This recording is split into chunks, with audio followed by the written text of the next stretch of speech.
Et entre le fait d'amener le véhicule au garage, les remorquages, et Turo a juste participé au niveau juste des remorquages, l'assurance, quoi, tu vois, rien du tout.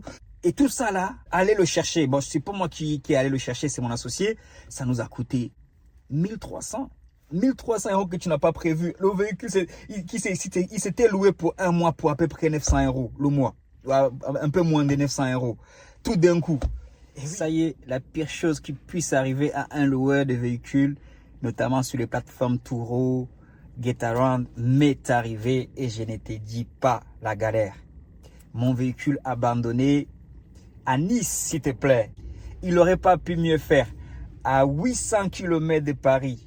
En tout cas, dans cette vidéo, je vais faire un petit tour de l'horizon, de la location des voitures et même les leçons que j'en tire qui peut t'intéresser si tu penses investir dans cette activité de location des voitures ou même dans d'autres business. Avec la leçon que j'en ai tirée, je vais pouvoir te parler dans cette vidéo du dénominateur commun de tous les business. Salut à toi, bienvenue sur Autobricolage. Moi, c'est Andersen Isaac. Je suis entrepreneur dans le VTC, dans la location des voitures, formateur de VTC et de taxis également et bien plus. En tout cas, aujourd'hui, je vais te parler du dénominateur commun de tous les business. Et oui, quel est le dénominateur commun de tous les business?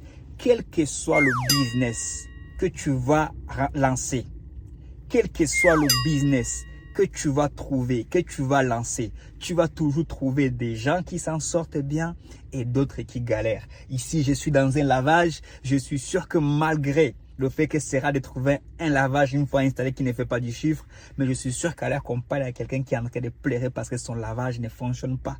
C'est pareil partout. Dans le VTC, dans la location de voitures, tu trouveras des gens qui s'en sortent et des gens qui s'en sortent pas du tout, qui s'en sortent un peu moyennement, un peu comme moi, tu vois, qui tiennent, tu vois, entre deux. Un coup, ils veulent abandonner, un coup, ils disent, je vais rester encore. Ça, c'est mon cas. Un coup, je vais abandonner le business de Turo. Ça y est, ça me prend trop la tête. Le temps de laisser mon business de VTC, des formateurs, pour venir m'occuper de laver les voitures, pour les livrer des fois, souvent d'ailleurs, parce que ça fonctionne beaucoup dans Paris. Des gens qui commencent sont beaucoup de Parisiens. Moi, je suis en banlieue sud-est.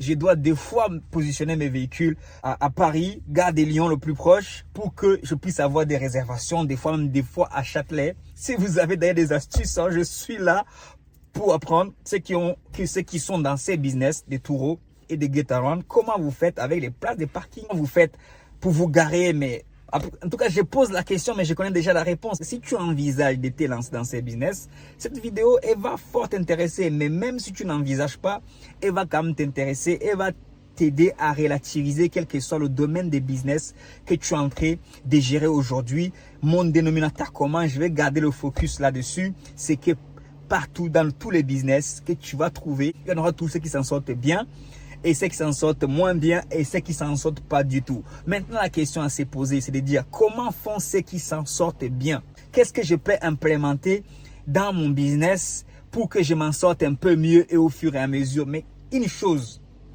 est sûre, c'est dans le business qu'on vit vraiment l'adage de Nelson Mandela qui dit « Je ne perds jamais, soit j'apprends, soit je gagne ». Et c'est vrai dans le business. Et crois-moi, cet adage, elle fonctionne merveilleusement dans le business. Moi, notamment, ça fait, quand j'y pense aujourd'hui, ça fait plus de... Depuis l'âge de 6 ans, en fait, je suis dans le business. Mais pas comme aujourd'hui en voiture, mais je vendais des cacahuètes, moi, à l'âge de 6 ans dans mon village. Et oui, là, je m'en souviens, tu vois. Je vendais des cacahuètes.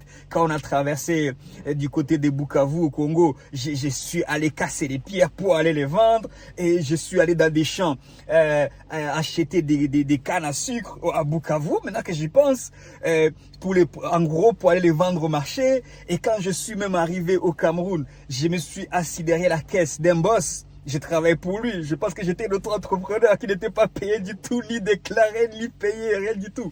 Anyway, donc c'est constant. En fait, je parle un peu de mon background business pour te dire que je l'ai constaté partout. Dans tous les marchés où tu vas aller, il y a toujours ceux qui se disent non, c'est fini, on ferme boutique. D'autres qui prospèrent. Et c'est quoi le secret, Andersen? Pourquoi tu me dis tout ça? Une fois que tu as fait ce genre de constats dans ta vie, Tu ne peux pas prendre le discours de quelqu'un qui va dire à ton voisin, ne viens pas te lancer dans le VTC. Ne viens pas te lancer dans le business de taureau. Je ne te dirai jamais ça. Viens et lance-toi. Parce que comme on dit, chacun des fois son étoile. Peut-être que là où moi, je réussis pas à trouver des solutions, toi, tu trouveras la solution. Et des fois même, tu trouveras la solution et ta solution va bénéficier à un grand nombre. Il ne faut pas tuer les talents dans l'œuf, les amis. Il faut qu'on arrête de décourager. Dans le business de taureau, oui, je te dis tout. Si même tu veux en savoir plus, avec plaisir, écris-moi sur Instagram, je te dirai encore mieux. Mais dans cette vidéo, j'ai surtout envie de partager une pensée qui m'est venue pendant que je l'avais. C'est un côté mindset, c'est un côté philosophique du business qui m'encourage encore à maintenir ma position par rapport au VTC. Par rapport à ceux qui disent, oui, le VTC est mort, ceci est mort, c'est fini. Ça fait plus de 20 ans que les gens disent que le VTC est mort. Les gens disent que le VTC est mort depuis 1950. Et dans 50 ans, on dira toujours que le VTC est mort. C'est pareil pour le business de taureaux et de get around. Eh oui, get around. J'essaie de dire comme le mec dans la pub. Anyway, dans 10 ans, on te dira que c'est mort. Mais tu verras toujours les gens multiplier les voitures. Sur des émissions que j'ai pu regarder, dans ces business, tu vas voir les mecs qui ont réussi à avoir 20 voitures, 30 voitures. Et ils vont te dire qu'ils sont en train d'abandonner parce que il y a eu des accidents, il y a eu toutes ces choses. Toutes ces choses vont arriver. Mais est-ce que c'est pour autant que tu dois abandonner? Est-ce qu'il n'y a pas des bonnes choses qui arrivent en même temps? Comment tu peux faire équilibrer? Est-ce que tu peux tenir? Moi, notamment, c'était compliqué. En plus, la voiture était tombée en panne. Le gars, il m'a mis sur le véhicule, il m'a mis il a rajouté des charges derrière, tu vois, qui a alourdi le véhicule parce qu'il m'avait prévenu, mais je sais pas ce qu'il a mis exactement, tu vois. Et du coup, le moteur a chauffé et ça a commencé à fumer. Et alors que je venais de faire la vidange, il y avait même pas 3 mois, tu vois. Et après, je vais au garage, je me dis, mais c'est des moteurs à chaîne. Mais moi, je suis pas technicien, moi.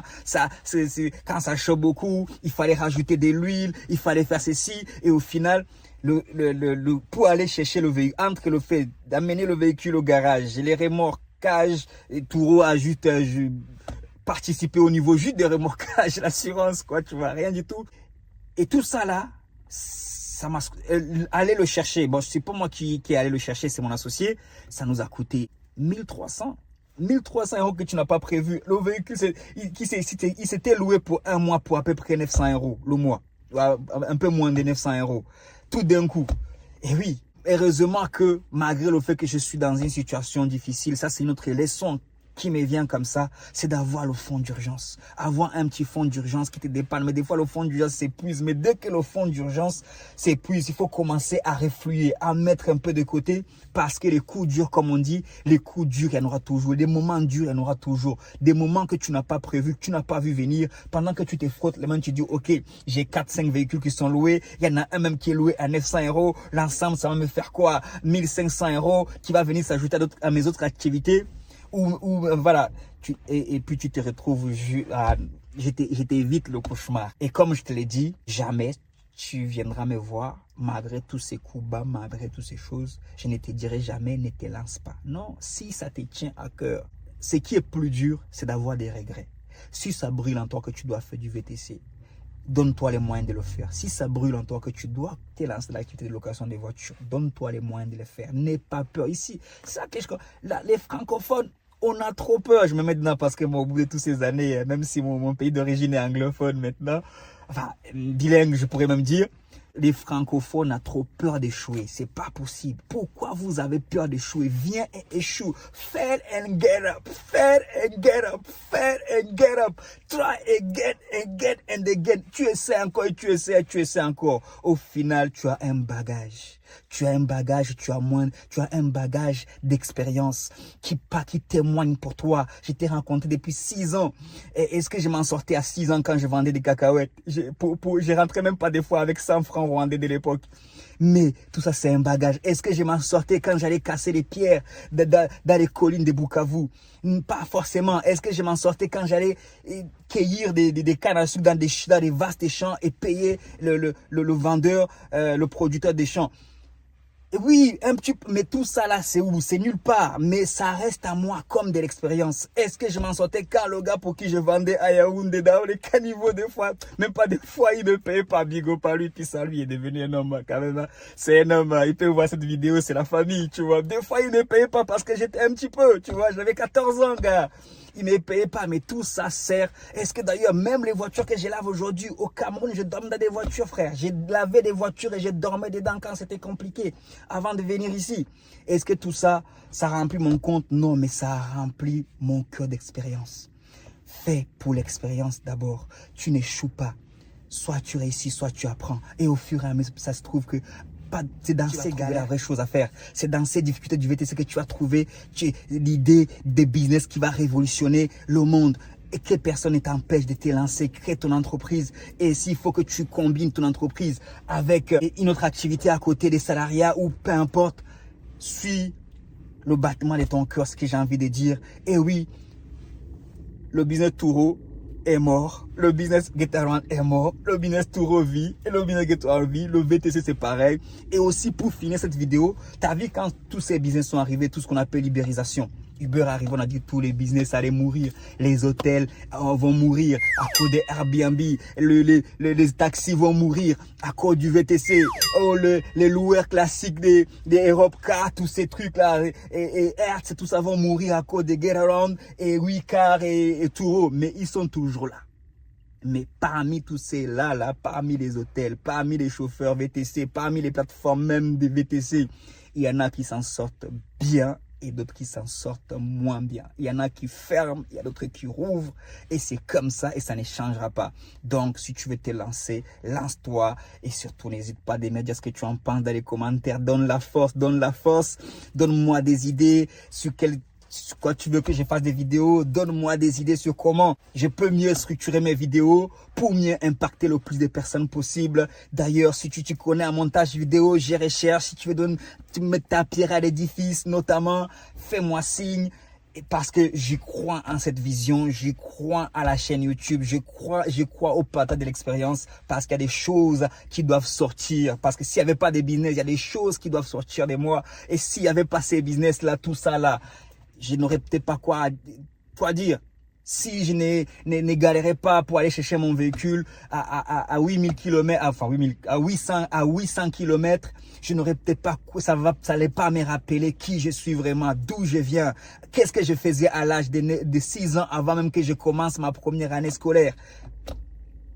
Entre le mec qui accompagnait le berger du grand-père et qui allait... Non, tout ça là, ça sert mon ami, tout ça, ça sert et au fur et à mesure, tu grandis et je crois qu'il y a une personne qui va écouter cette vidéo et que cette vidéo va booster et qui va se lancer dans le business parce qu'il n'y a que ça qui change des vies, il n'y a que des business qui changent des vies. Si tu veux changer ta vie financière, tu dois penser business matin et midi soir. Sur ce, ciao, ciao. Bye bye. Peace. Yo. God bless you.